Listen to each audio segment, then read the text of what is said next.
Yo, what is going on, guys? Episode number 7 of the Deke Street. From the last episode, we acquired Taylor Hall, who honestly wasn't playing too great. In this episode, you'll see some things he's done. With 0 points left off from the last episode, we're going to go up against a Bruins fan. We're going to go down early 2-0, get a penalty shot, have a chance to get back on the board, and with this penalty shot, pretty basic stuff, backhand, and we're back in the game with a 2-1 deficit. And we're going to try to tie the game up in the first still. We got all the goals so far in the first, and there'll be an open Lewis who does end up scoring there to tie the game up. So it's 2-2 in the first, going all the way to the second period, trying to get the lead back for us. Big save from his goalie.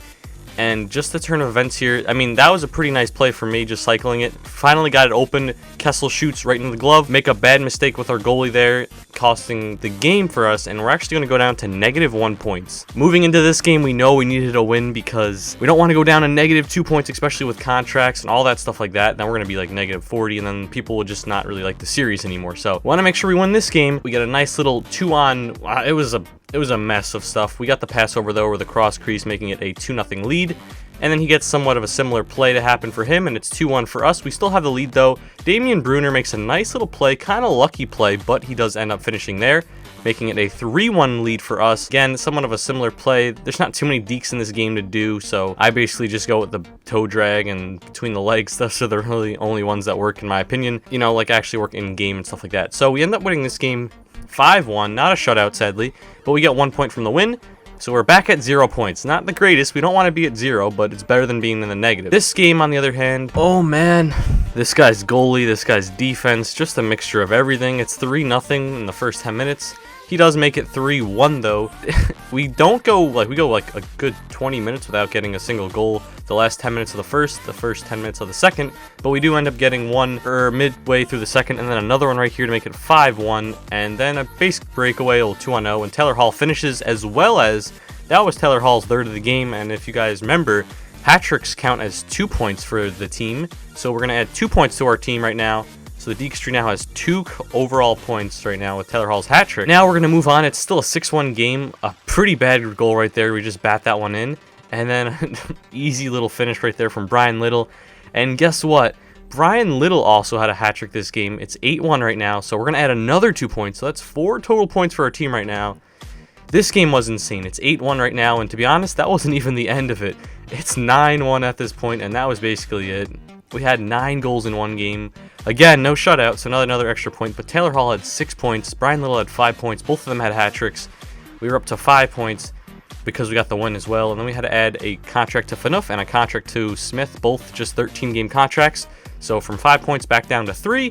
Brian Little finishes off on the backhand to make it a 1-0 lead for us against a Flyers fan. Well, I would assume he does. He's got the logo and stuff like that. Zuccarello does end up scoring there from a rebound. Speaking of that, you guys will see in this episode, this guy loved his rebounds. A lot of his goals, I'm pretty sure all of his goals are rebounds. So I'm giving a spoiler alert here, all of his goals. But yes, it is a 3-1 lead for us. Bad play behind the net in terms of my part. He's going to cycle it up there. Get a little bad play right there, in my opinion. Bodker's just going to finish right there, and then there's another rebound to make it a 3-3 game. So he gets 2 quick goals. Midway through the second stages, Kessel is just going to win the draw. We'll get the draw off the face-off and just snipe it real quick. Skate on in. I feel like that works a lot. When you tie the opponent up, the whole entire team just kind of gets like messed up. Anyways, this would be the end of this game. He would end up quitting. We get the 4th point for the team, and there's more contracts. We got either all Backlund, we're going to give him one. We could have upgraded him, but he's actually a pretty good player. Green hasn't been doing too much. He had that 1 goal, so we're going to upgrade to Faulk. Faulk will, the highlights will be shown for him later on towards the end of the video instead of just putting it in the middle. Anyway, to this next game, we're going to go up 1-0 with a nice little goal from Brian Little. By the way, Brian Little is unreal. He cost me like 14K, and that was a really lucky goal as well. Brian Little has been so good. Face-off wise, I'm not sure how good he is because I know I'm not the greatest face-off taker. I don't know all the strategy, stuff like that. He's, I'd say, like a 40% guy, 35% guy in the face-offs for me. Just in terms of his play, he is really, really good. And I just skipped a bunch of goals right here. It's 5-0 right now at the end of the second, and we're gonna have a 2-on-1. He just dives, an easy backhand goal for Horvat to make it 6-0. And again, we just won last game, well, the game before last game, 9-1, and this game it's 7-0 right now. And Gaudreau is gonna snipe it, and that was actually Gaudreau's hat trick. So that's 3 hat tricks in 2 games. We're gonna add 2 points to our team, so now we're at 4. Taylor Hall makes it 9-0 like 2 games ago, but sadly we can't keep the shutout. I don't know, my defense, I was just like, we were scoring so much, so I wasn't really playing too well style of defense. So we end up getting the win here. We get to 5 points. No shutout, though. Goodrow got the hat trick. We're going to change him for Ryan Suter. So Ryan Suter and Justin Faulk, welcome to the DekeaStreet.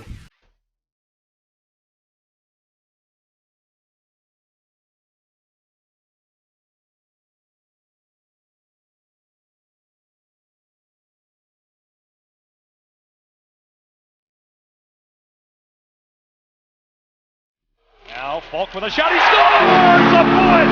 Justin Faulk!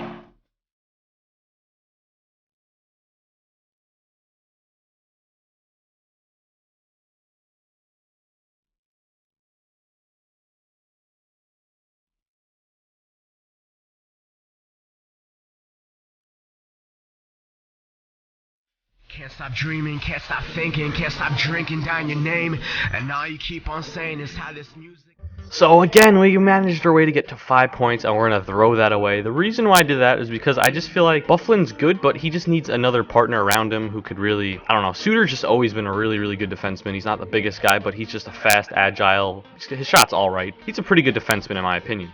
So we're going to move into this game with a 1-1 tie so far, making it a 2-1 lead for him. We are on like a 6 or 7 game winning streak, and we're going to tie the game on the backhand with 4 minutes left. 17 minutes left in the third. That happens out of nowhere. Nowhere. That randomly just happens. That's a disgrace! That's a disgrace! What a joke!